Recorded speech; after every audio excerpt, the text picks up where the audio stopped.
you listen to the lyrics more for the kind of how they sound and how they fit Yeah. within the song.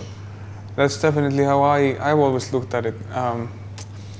But I guess what have made this kind of Ásgeir project special in a way is that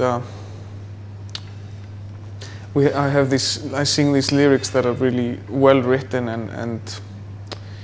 and they are something real somehow. They're really they're quite deep or quite important, and I've always looked at the music as the only kind of thing that makes or breaks a song for me. Usually is just the songwriting and the melody behind it and that. So I have that, and then I have lyricists that only think about the lyrics. Yeah. And well, you because you say, well, there are some important things on there. So is there maybe one song that you really like the lyrics that you think, okay, this is kind of what I had in mind, or? Yeah, well, all of them have bits and pieces that kind of I really liked about him. Otherwise, they wouldn't be on the album. But I feel like maybe like the last song, Hold, which is like with this really weird, strange Icelandic lyrics. I feel that kind of stands out a bit for me as well. Okay. And then you mentioned also that you sometimes have a feeling with the song. So was there maybe one theme or one thing that you definitely wanted to talk about on the album? No, not really. No story, or it's more like a feeling, like I said, like a color, like a metaphoric, kind of atmospheric way of kind of expressing words, and I enjoy that, Right, yeah. fair enough. So, and then this atmosphere, you describe it very in terms of moods in a way. So, yeah. Do you want people to listen to the music in a certain way? This music, this album. I think the best way to listen to music in general is just in a quiet space with good pair of headphones. Okay, so to kind of just kind of be there, don't have it in the background, and don't have it in the background. Just kind of make it a part of you for a little bit, a little while. Yeah. And then because you have this electronic side, I saw you perform yesterday, which was a stripped down version, but yes. Is it difficult to translate what you do in the studio then to your live show? For the small shows? No, for every the big show. piece, the big band. We've been done like 3 weeks now of band practices, and it's going well, but it is quite difficult, yeah. Okay. But it's fun. Okay. It's like it's like you're always kind of moving forward and kind of learning how can we tackle this problem and this, because our live setup is quite difficult, or there's a lot going on. Sure. So we're kind of figuring things out, and I'm trying to, because there are so many details and bits on this album that maybe are not important for the core of the song. So we're kind of, I'm trying to erase the unimportant parts, and we're trying to play the important parts. Okay. Yeah. And then one thing I kind of came across about performing live as well is that initially when you started out, you didn't like, or you were quite shy in a way to going on stage. So have you now, being on tour with Ásgeir and your own tours, and has it gotten easier? It has gotten easier. I knew that when we started out. because I have this competitive kind of background, and I am very competitive. So when it started, I knew it didn't feel. Yeah, I was shy. I didn't enjoy performing really. You know, I enjoyed being in the studio and recording, but performing and touring was. It didn't feel right. But I always thought that if I just did it for a few years, I would just practice and get better at it. So now I'm pretty confident with live shows, and I think I have something that, or you know, my music and is something I can deliver something, you know. Sure. Yeah. I find this interesting because you mentioned this competitive spirit, and then you used to play sports a lot. So how do you, because music is such an interesting thing in terms of things like success and so do you, is that something that you worry about or think about?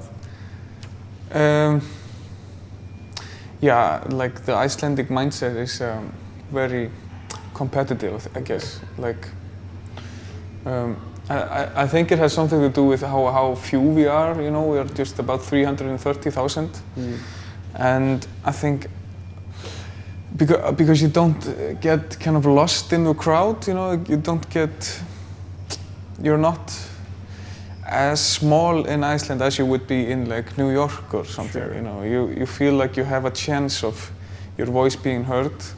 So I think everyone feels that, and they kind of, maybe they go for it a bit more, you know.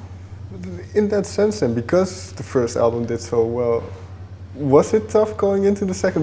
There's this cliche of the... Yeah, well, definitely, yeah. Okay. It was very, a lot of pressure that I put on myself, and a lot of pressure that other people put on me, I felt, yeah.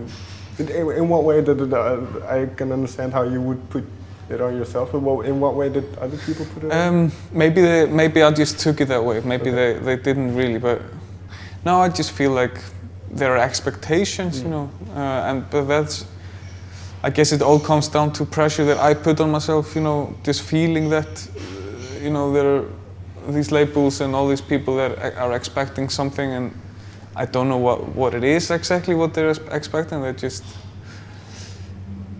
you know, they just want to sell. They just want to sell records, you know, and their mindset is very different from mine, you know. Sure. But still we are kind of working on this together, and so that's why maybe I put a lot of pressure on myself because of that. Yeah. Finally then, because having this pressure and then making the album, I think the album is completely finished now. And yes. And it probably has been for a couple for a little time. So how do you look back at the album now, with a little bit more objectivity when you're in it? I look at this album process more like something that I kind of personally went through. Like I had to deal with a lot of stuff when I was doing it. But in terms of just how it sounds, I don't know. I think if I will go deep in talking about that, I think I will always find, you know, something that I'm not happy with in everything. So I just usually I try to not go there. Okay. Fair enough. But so, and this is the last thing I want to mention. But you mentioned going through a lot of stuff musically, or was it in your personal life? Or? Yeah, more personally, and musically is kind of the same thing. You know, it connects. Just kind of figuring stuff out. Just kind of. Maybe, you know, some of it just normal stuff that people go through, you know, just by, you know, just getting older and kind of thinking a little bit deeper about certain things. Is there any example you can give me? Kind of. Just things like, dealing with pressure, dealing with stress, dealing with like just people and working. Yeah, just my outlook on kind of a lot of things and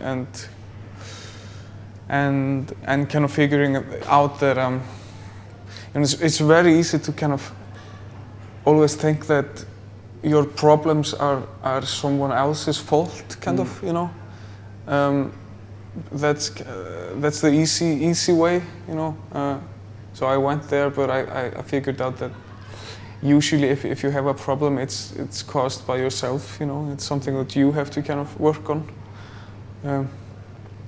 Just, yeah, a lot of stuff like that. What is one thing you learned or discovered about yourself and in particular with how you want to make music? Well, there were mostly questions. Okay. Maybe not. I didn't always have the answers to them, but speculated a lot and thought a lot about it.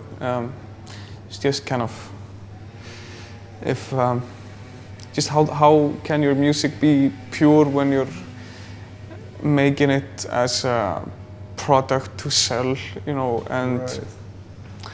kind of, is it ever gonna be real, you know, because it's already kind of when you're in a business, then it's kind of just kind of finding the balance there, you know. I think it will just take time, and I think I'm getting there. Yeah. All right. Yeah. Thank you very much Thank for your you. time.